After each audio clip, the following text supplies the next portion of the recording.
No sé en qué momento exacto debería haber entendido que algo no estaba bien. Supongo que todo empezó con la primera nota. Apareció una mañana en la cocina, atorada debajo de la base de la cafetera, como si yo mismo la hubiera dejado ahí antes de dormir para no olvidar algo al día siguiente. Al principio no me dio miedo, más bien me saqué de onda. La agarré, la leí y pensé que seguramente la había escrito yo medio dormido. Decía: no bajes al sótano. Lo que me inquietó no fue solo el mensaje, sino la letra. Era mi letra, exactamente la mía. No una parecida, no una que se le acercara. Era la forma en la que escribo desde hace años. La inclinación, la presión, la manera rara de hacer ciertas letras. Hasta la tinta era la misma, porque estaba escrita con una Pilot G2 azul que siempre dejo junto al refri, al lado de un bloc de notas que tengo pegado con un imán. Vivo solo en un departamento viejo. No está feo, pero sí tiene ese tipo de detalles que uno empieza a notar ya que lleva tiempo ahí. Tuberías que suenan de noche, puertas que se inflan con la humedad, un piso que cruje justo cuando todo está en silencio. Y sí, tiene un sótano. Aunque decirle así suena más elegante de lo que realmente es. En realidad es un cuarto de concreto sin terminar debajo del depa, al que se entra por una puertita al final del pasillo. Ahí bajé unas cajas cuando me mudé, y desde entonces casi no he vuelto a entrar. No hay nada interesante. Puro polvo, humedad, el boiler, unas cajas viejas y ya. Por eso, aunque la nota se me hizo rara, no la vi como algo grave. La hice bola y la tiré. Pensé: seguro me levanté a medianoche, escribí esta tontería y ya ni me acuerdo. La gente hace cosas extrañas cuando anda cansada. Yo una vez encontré mis llaves dentro del congelador y me tardé un buen rato en hallarlas. Cuando uno duerme mal o trae estrés, el cerebro empieza a fallar de formas muy ridículas. Eso me repetí para no hacerle caso. Hasta que apareció la segunda nota. Fue 2 días después. La encontré pegada en el espejo del baño, justo a la altura de los ojos. Imposible no verla en cuanto entré. Misma tinta azul, misma letra, mismo papel arrancado del bloc del refri. Decía: ya revisaste. Deja de revisar. Y ahí sí me empezó a incomodar de verdad. Porque yo no había revisado nada. No había bajado al sótano, no había buscado nada en las cajas, no había revisado cerraduras, ventanas, ni nada por el estilo. Lo que me sacó de balance fue que la nota no sonaba como un recordatorio. Tampoco como una advertencia. Sonaba como si alguien me estuviera diciendo que dejara de hacer algo que, según eso, yo ya había estado haciendo. Como si una parte de mí supiera algo y la otra no. A partir de ahí empecé a fijarme en puras tonterías. Cosas pequeñas, casi ridículas.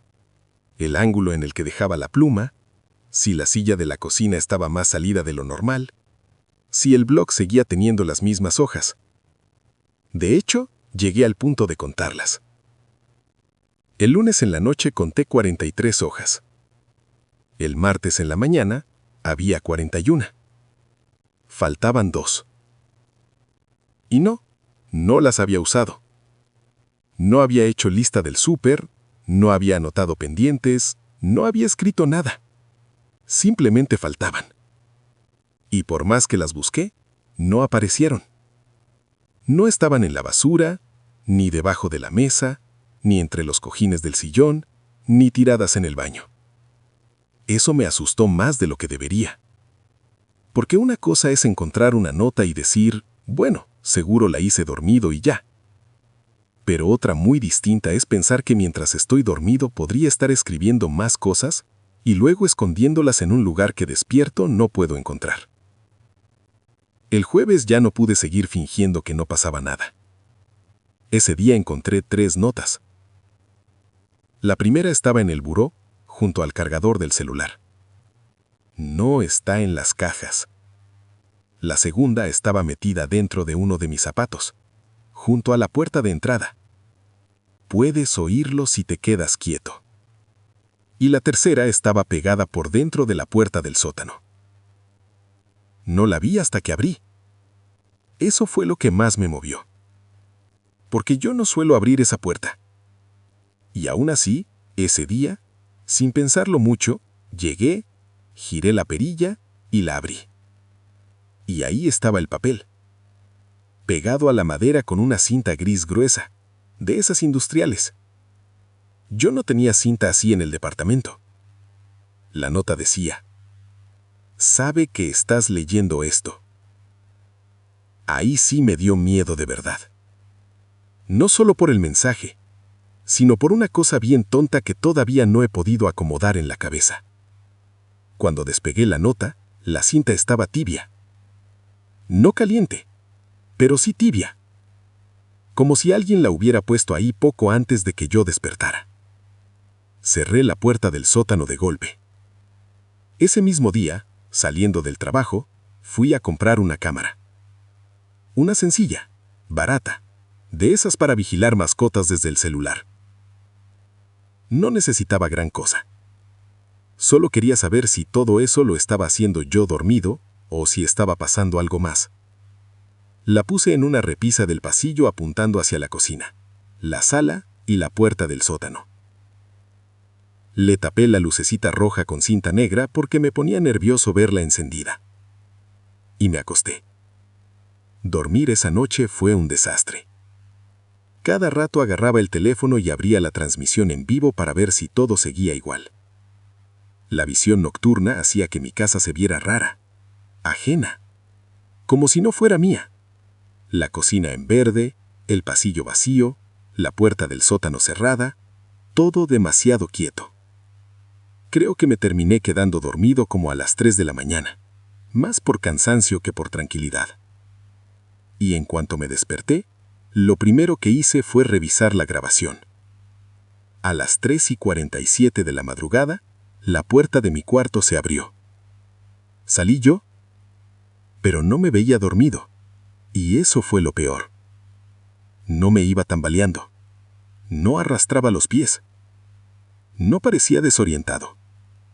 Mis ojos abiertos, la espalda derecha, y me movía como alguien que sabe perfectamente qué va a hacer. Fui directo a la cocina.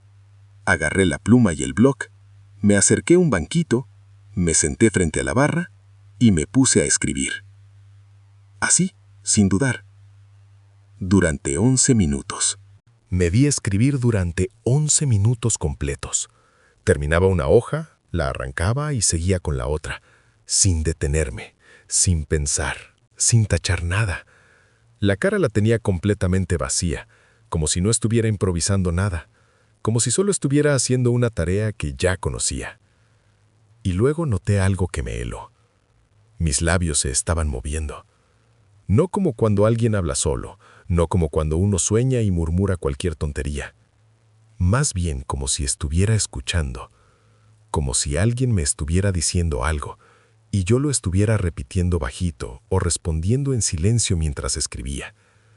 En varios momentos inclinaba un poco la cabeza hacia un lado, me quedaba quieto un segundo, asentía apenas y luego seguía escribiendo. Ahí fue cuando dejé de pensar que todo esto podía explicarse solo con cansancio, porque no parecía que estuviera inventando nada. Parecía que alguien me estaba dictando. El audio de la cámara era pésimo. Casi todo lo que se oía era el zumbido del refri, el raspar de la pluma sobre el papel y uno que otro crujido de la casa. Pero aún así, cuando le subí más volumen, noté otra cosa. Había una voz, muy baja, muy tranquila, constante. No se entendían todas las palabras, pero sí se percibía el ritmo. Decía algo, se detenía, y en ese tiempo yo escribía. Luego volvía a hablar, siempre igual. Frase, pausa, escritura. Frase, pausa, escritura. Y venía de abajo, del sótano. Eso, por sí solo, ya habría sido suficiente para asustarme, pero lo que de verdad me terminó de descomponer fue reconocer la voz. Era mi voz, No una parecida, no una que sonara similar por lo feo del audio. Era mi voz exacta. El mismo tono, la misma cadencia, la misma forma en la que me como ciertas palabras al final. Mientras yo estaba sentado en la cocina escribiendo, había algo, o alguien, abajo, en ese cuarto de concreto, hablando con mi voz y marcándome el ritmo. Y yo, arriba, obedecía. Lo vi varias veces para convencerme de que estaba escuchando mal. Pensé que a lo mejor era una mezcla rara entre el audio y mi propia sugestión. Pero no. Mientras más lo reproducía, más claro me quedaba. La voz de abajo hablaba. El yo de la cocina movía los labios, asentía y escribía. Cuando terminaba una hoja, la voz se callaba apenas un segundo, como esperando el sonido del papel arrancándose, y luego seguía. Corrí a la cocina a buscar las hojas que había escrito. No encontré ninguna. Revisé toda la barra, la basura, los cajones, debajo del sillón, detrás del refri, adentro del closet, hasta el baño. Nada. No había un solo papel. Como si esa versión de mí que se levantó en la madrugada hubiera escondido todo en un lugar que el yo despierto no conoce. Y ahí fue cuando me cayó una idea que me dio más miedo que cualquier otra cosa. Las notas que yo estaba encontrando no eran las que se me olvidó recoger. Eran las que esa otra parte de mí quería que yo viera. Después de eso dejé de acercarme a la puerta del sótano. No porque creyera que eso iba a detener algo, sino porque me daba una sensación horrible en el pecho estar cerca. Como si el cuerpo supiera algo que mi cabeza todavía no. La siguiente noche volví a revisar la cámara. Otra vez, a las 3:47, salí de mi cuarto, escribí unos minutos y luego me levanté. Caminé al pasillo, abrí la puerta del sótano y bajé, sin prender la luz. La cámara solo alcanzó a grabar la parte alta de las escaleras, así que desaparecí de cuadro casi de inmediato. Estuve allá abajo 6 minutos. Cuando volví a subir, traía las rodillas llenas de polvo gris y en medio de la frente tenía una mancha oscura, como si hubiera apoyado la cara contra el piso.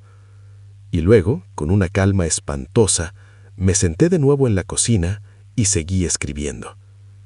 Fui al baño a revisarme. El polvo seguía ahí. También tenía una marca rojiza en la frente, no muy fuerte, pero sí clara, como si hubiera pasado varios minutos arrodillado con la cabeza pegada al concreto. Ese mismo día moví la cámara. La puse justo arriba de las escaleras del sótano, apuntando hacia abajo. En la noche no quería ver nada, de verdad no quería.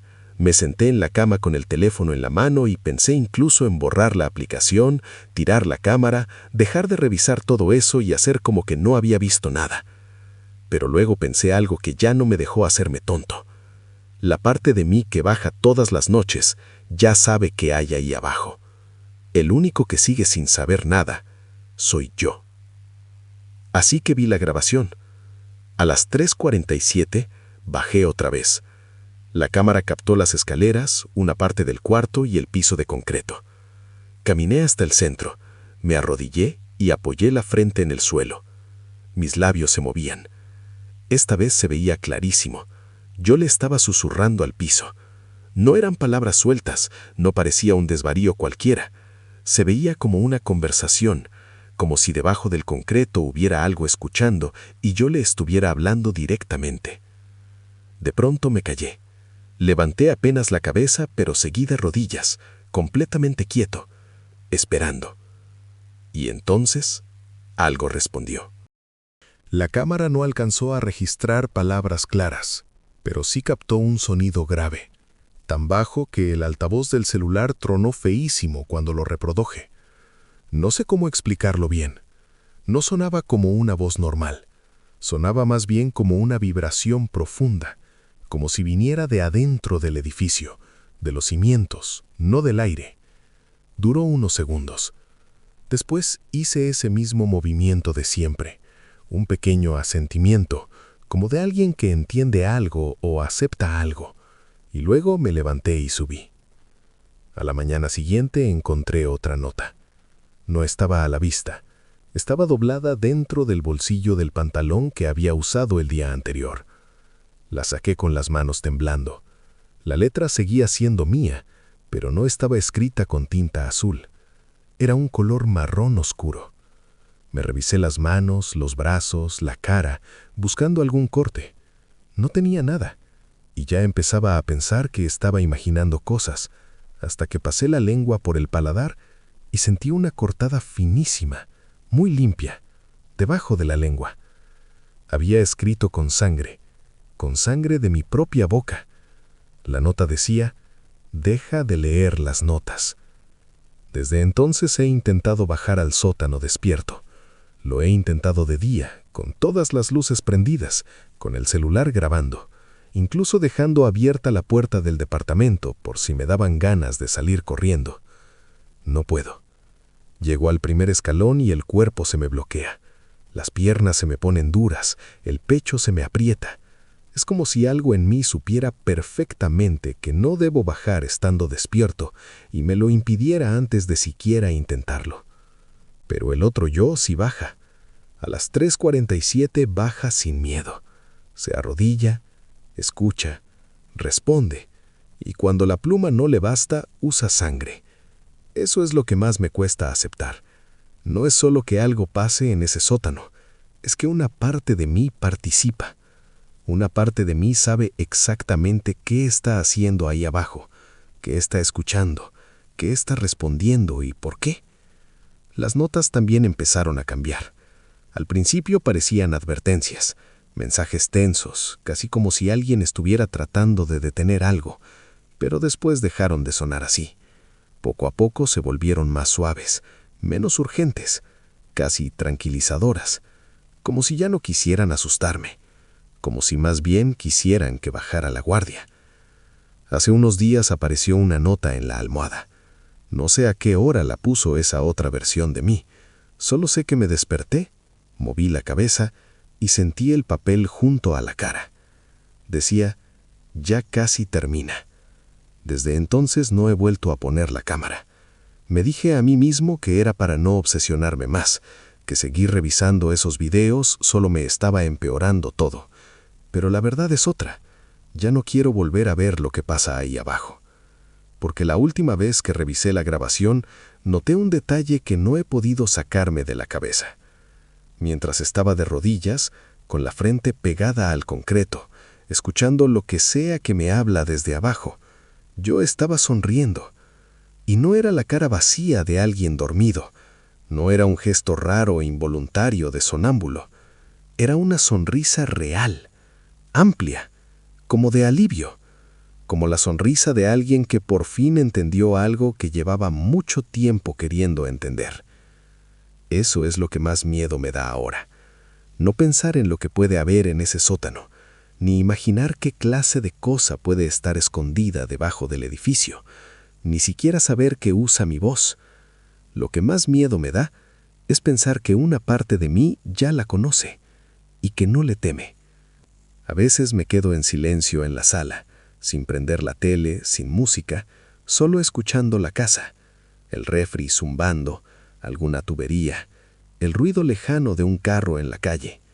Y por momentos, no sé si es mi imaginación o qué, pero siento que desde abajo hay algo más. No un golpe, no un ruido claro, más bien una presencia, como si hubiera algo esperando a que me calle lo suficiente para volver a oírlo. Las notas dejaron de aparecer hace 3 días, y no creo que eso signifique que todo terminó. Creo que significa otra cosa. Creo que ya no las necesito. Creo que por alguna razón esas notas nunca fueron para mantenerme lejos de verdad, no del todo. Más bien me estaban entreteniendo, haciendo tiempo, manteniéndome ocupado, asustado, revisando cosas, dándole vueltas a las cajas, a las puertas, a las grabaciones, como si no quisieran que yo bajara antes de tiempo, como si eso de abajo hubiera estado esperando, preparándose. No sé para qué. No sé si el que baja cada noche ha estado aprendiendo algo, recordando algo, o simplemente obedeciendo. Pero cada vez que pienso en esa sonrisa, en esa tranquilidad con la que me arrodillo en ese piso de concreto, me queda más claro que esa versión de mí no está sufriendo. Está yendo porque quiere. o porque ya entendió algo que yo todavía no. Esta noche voy a dormir sin cámara otra vez. No voy a revisar nada, no voy a dejar luces prendidas, no voy a volver a abrir la aplicación ni a intentar escuchar grabaciones que luego no me puedo sacar de la cabeza. Y si mañana despierto con polvo en las rodillas, con sabor a sangre en la boca y esa sensación horrible de haber dicho cosas que no recuerdo, no sé si esta vez vaya a intentar resistirme, porque empiezo a pensar que las notas nunca me estaban advirtiendo. No de verdad. Creo que solo me estaban retrasando. Y lo que más me inquieta de todo es que por la forma en la que esa otra parte de mí sonríe cuando está allá abajo, siento que lo que sea que está en el sótano ya terminó de esperar. Y que si vuelve a llamarme esta noche, puede que esta vez ya no quiera quedarme arriba.